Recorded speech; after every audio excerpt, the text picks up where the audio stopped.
बिस्मिल्लाहिर्रहमानिर्रहीम, अस्सलाम वालेकुम। दुनिया में लोग समझते हैं कि शायद पुतिन जो है वो एक बड़ा सख्त इंसान है, ऐसा है वैसा है। लेकिन आप सोचें कि दुनिया की सोचें जहां पर ख़त्म होती हैं, पुतिन की सोच वहां से शुरू होती है। आपको फ्यूचर के अंदर दुनिया की एक बहुत बड़ी लड़ाई मिलने वाली है जिसमें इसराइल बमुकाबला रशिया होगा। आज ये बात आप लिख लीजिए। 1 महीने बाद हो, 1 साल बाद हो, 5 साल बाद हो, 10 साल बाद हो, ये तो खैर बहुत लंबी बात है। आपको नजर आएगा इसराइल वर्सेस रशिया। ये बात आप जहन में रखिएगा। वो क्यों?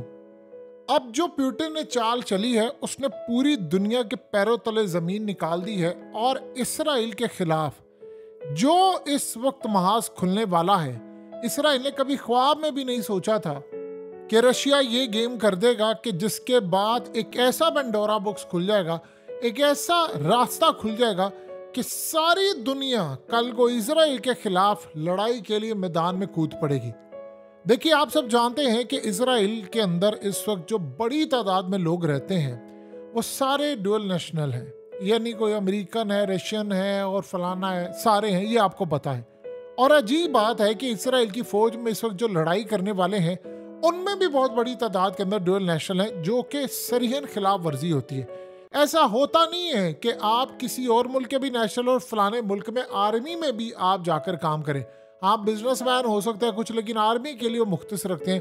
क्योंकि इसराइल की कोई नेशनैलिटी लेने को तैयार नहीं था तो उन्होंने लालच दिया तो ये काम हुआ। अब जो काम पुतिन ने किया उसने इसराइल और बाकी सबके रोंगटे खड़े कर दिए। पुतिन ने ऐलान किया है कि जो बंदा, समझिए जरा क्या ऐलान है, और ये असल लड़ाई फिर जब इसराइल के खिलाफ खड़ी होगी तो क्या होगा। उसने कहा जो बंदा भी हमारे साथ आकर यूक्रेन में लड़ाई करेगा, हम उसको रशिया का पासपोर्ट देंगे, उसके बच्चों को देंगे, उसको पैसे देंगे, उसको होटल की रिहाइश भी देंगे और मुस्तकबिल के अंदर उसको घर भी देंगे। और सेकंड नंबर पर उसने कहा कि अगर कोई आकर हमारे साथ यूक्रेन में लड़ाई करता है और उसके पास फौजी तजर्बा है, मिलिट्री एक्सपीरियंस है, ज़रूरी नहीं कि वो किसी फौज में हो, यानी वो लड़ाई जानता है, तो फिर हम जो फौज के रैंक्स होते हैं, जैसे ग्रेड होता है, हम वो ग्रेड उनको देंगे। हम आपको ऑफर कर रहे हैं, आए रशिया को ज्वाइन करें, पासपोर्ट लें, अपने बच्चों को भी रखें, आपको पैसा भी मिलेगा, तमाम चीज़ें मिलेंगी। और आज के बाद रशिया ने दुनिया की सबसे बड़ी जंग लड़ने का फैसला कर लिया है। आप अंदाजा नहीं कर सकते इस मूव ने पूरी दुनिया के रोंगटे कैसे खड़े किए। देखिए, अभी ये शुरुआत हुई है यूक्रेन से। रशिया ने कल को काम ये करना है। अब सबसे ज्यादा इसमें जो तकलीफ होने वाली है वो है इसराइल को। समझे इस बात को। रशिया का जो पासपोर्ट है उसका रैंक है पूरी दुनिया के अंदर 37वां, और 128 मुल्क ऐसे हैं जहां पर वो वीजा फ्री है। और इससे भी ज्यादा बहुत सारे, यानी तादाद में जो बेनिफिट्स है उसमें ये है कि कई ममालिक ऐसे हैं कि जहां पर आपको वीजा ऑन अराइवल हो जाता है, और कुछ ममालिक है जहां पर जब आपको पासपोर्ट आप देते हैं तो आपको वीजा भी मिल जाता है। आप सोचिए इसका रैंक इतना बड़ा और अहम है। लेकिन सवाल जो यहां पर यह पैदा होता है कि अभी उसने काम ये किया है कि ये सारे के सारे मामलात में यूक्रेन से उसने स्टार्ट किया है। अब ये जितने अफ्रीकन कंट्रीज के लोग हैं, या जो रशिया को सपोर्ट करने वाले हैं, या वो मुस्लिम्स हैं, या दुनिया के अंदर इनके हालात खराब है, या जो वाकई लड़ना चाहते हैं, वो आहिस्ता आहिस्ता रशिया जाना शुरू कर दें। रशिया के पास लैंड इतना बड़ा जिसकी इंतहा नहीं, उनके पास फौजियों की कमी है जो कि वो चाहते हैं कि बड़ी फौज हो। अब वो अपनी फौज इतनी बड़ी बनाने जा रहे हैं कि वो यूक्रेन के सबके साथ लड़ाई करे। एक चीज।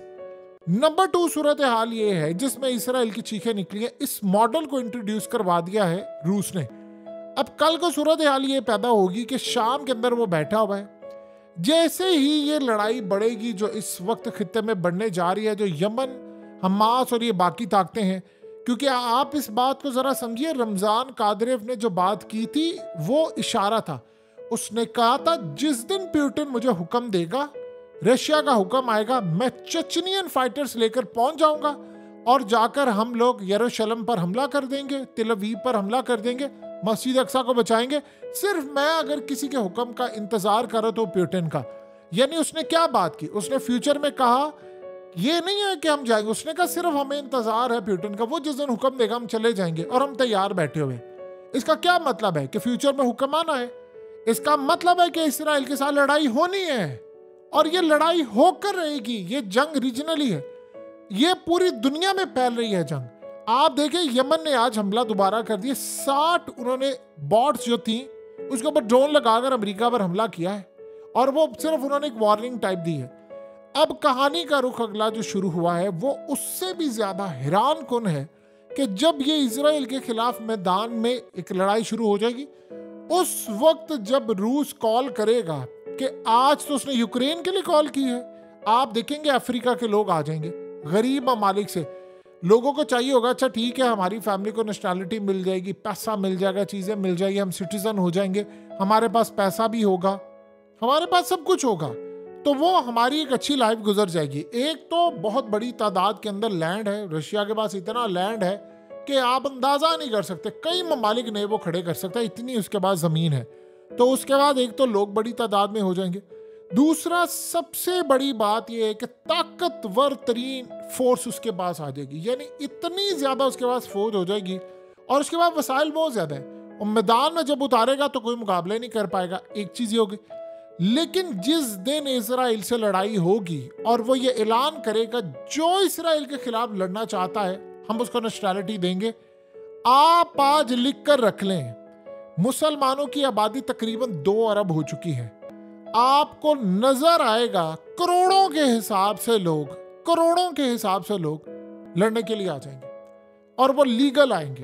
अभी तो आप देखिए ना कि आप इजराइल के खिलाफ या फलाना या शाम लोग छुप छुप कर जाते हैं किसी मुल्क के अंदर फलाना, जब वो ये ऐलान कर देगा कि अब चूंकि हमारी लड़ाई इजराइल से हो गई है तो आप सोच नहीं सकते किसी ने आना नहीं है, दुनिया भर से मुसलमान लड़ने के लिए आएंगे। जैसे अफगानिस्तान के अंदर आए थे अमेरिका के खिलाफ, जैसे सोवियत यूनियन के खिलाफ। असल में ये मॉडल उसने कहां से लिया है? ये मॉडल उसने लिया है मुसलमानों से। देखिए आज से तकरीबन जो 1918 से पहले तो दुनिया में कोई पासपोर्ट जैसी चीज थी नहीं, आप जाते थे किसी भी मुल्क में, कोई यानी वीजा टाइप का सिलसिला था ही नहीं। फिर कहानी क्या हुई? कहानी फिर ये हुई कि पूरी दुनिया में इन्होंने कह दिया फलानी बाउंड्रीज है, ये खिलाफत उस्मानिया जब टूटी तो उसके बाद ये सारा काम हुआ। इनका मामला डिफरेंट है। उसने जब ये देखा कि यार मुसलमान आते हैं, ये जब सोवियत यूनियन हुआ, प्यूटिन ने ये चीज ऑब्जर्व की कि वो सारे, उसने सिर्फ ये कहा कि आओ इस्लाम के नाम पर, तो सारी दुनिया से लोग छोड़कर आ गए। तो जब आपको पता है कि शाम के अंदर बशार उल असद की हुकूमत कैसे बचाई थी? रूस की फौज में बहुत बड़ी तादाद अक्सरियत में मुस्लिम है। उसने जब भेजना था शाम के अंदर तो उसने मुसलमानों को भेजा, मुस्लिम फौजों को भेजा जो रूस के अंदर है। उसने कहा देखो, उलमाए किराम को बुलाया रशिया से, बड़े बड़े उलमाए किराम, और तमाम को वीडियोस बनाकर दी। उसने कहा कि तुम शाम में जिनसे लड़ने जा रहे हैं खवारिज हैं और तुम इनको मारोगे तो तुम जन्नत में जाओगे। और उसने वो सारा कुछ तैयार किया। फौजें उतरी, उन्होंने अमेरिका और इजराइल का प्लान गर्क कर दिया और शाम को टूटने से बचा लिया और बशार उल असद की हुकूमत भी सेव होगी, वो कामयाब हुई। ये वो मॉडल था उसने जो इंट्रोड्यूस करवाया था मुसलमानों का। उसने दूसरा मॉडल जो इंट्रोड्यूस करवा रहा है वो असल में फ्यूचर के लिए करवा रहा है। उसको यूक्रेन में शायद इतनी जरूरत नहीं है, वो मुस्तकबिल की तैयारी कर रहा है क्योंकि वो इनसे बहुत आगे का सोच, उसको पता ही जंग आने वाली। उसने इसराइल के खिलाफ काम ये करना है कि जब ये जंग बढ़ेगी तो उसे मुसलमानों को कहना है कि जो आएगा इसराइल के खिलाफ लड़ने, हम देंगे उसको नेशनैलिटीज, पैसा देंगे, पासपोर्ट देंगे, जो चीजें देंगे, आप आ जाए। लोग नेशनैलिटी मिले या ना मिले इतनी बड़ी तादाद के अंदर चले जाएंगे, इतनी बड़ी तादाद के अंदर जाएंगे और वो वहां पर जाकर लड़ना शुरू हो जाएंगे और वो कहेंगे कि ठीक है इसराइल के खिलाफ लड़ाई का मौका है, हम आ रहे हैं, हम सब कुछ छोड़कर आ रहे हैं। और जब ये सिलसिला हो जाएगा तो आप बताइए कि अभी तक तो लड़ाई में ये सूरत हाल हुआ करती थी ना कि इसराइल ये कह रहा है कि जी मेरी लड़ाई ईरान से है, अच्छा जी मेरी लड़ाई किससे है? मेरी लड़ाई यमन से है, मेरी लड़ाई हमास से है, मेरी फलस्तीन से है, फलाना से।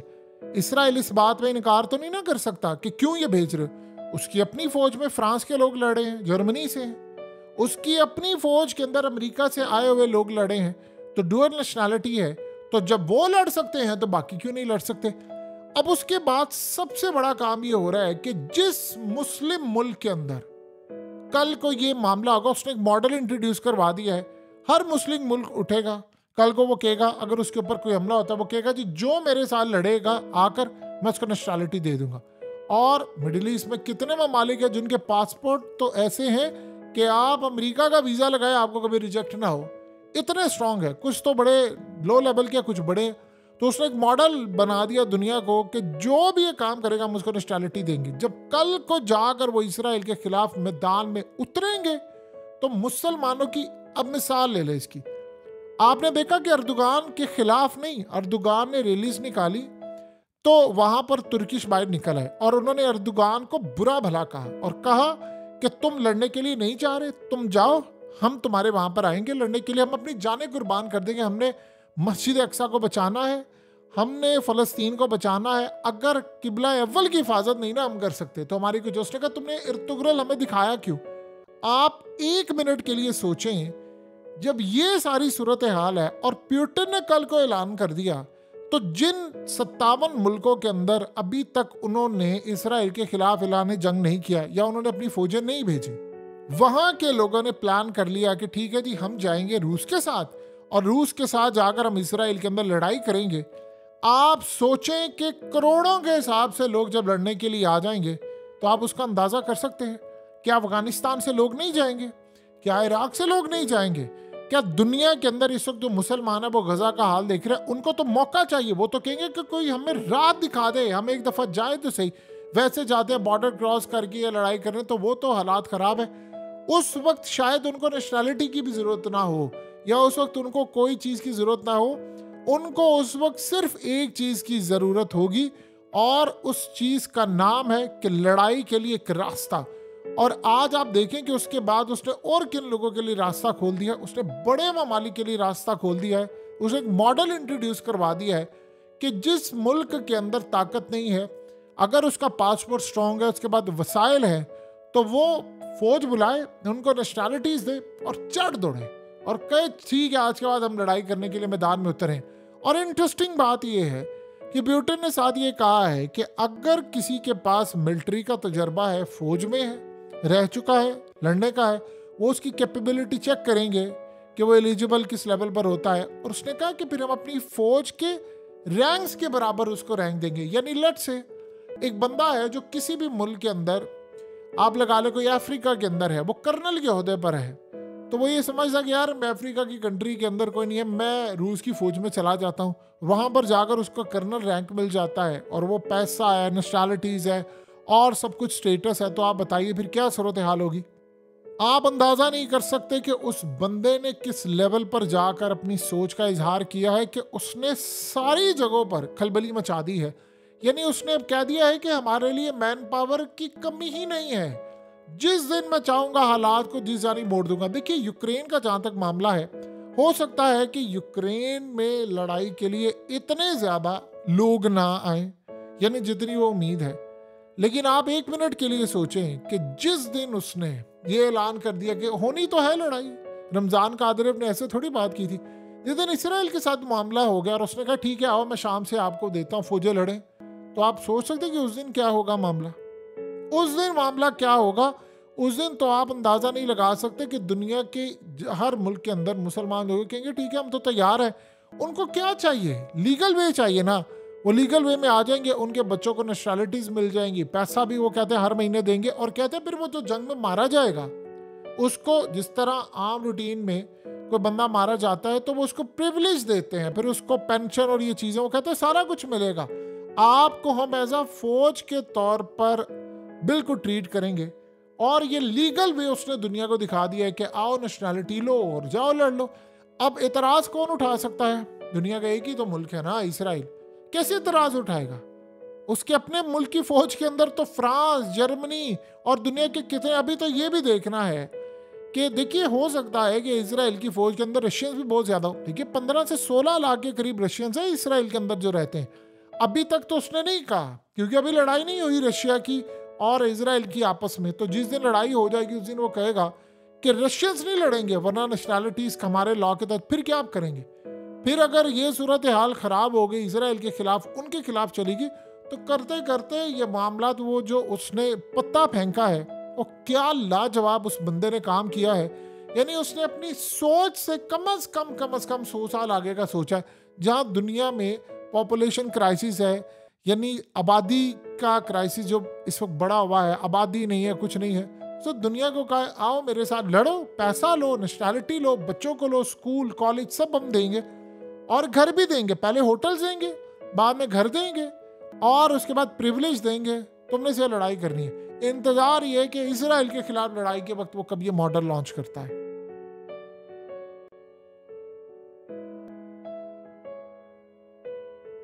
हकीकत टीवी को सब्सक्राइब करना मत भूलें, वीडियो को लाइक करें, शेयर करें और कमेंट सेक्शन में अपनी राय का इजहार जरूर करें।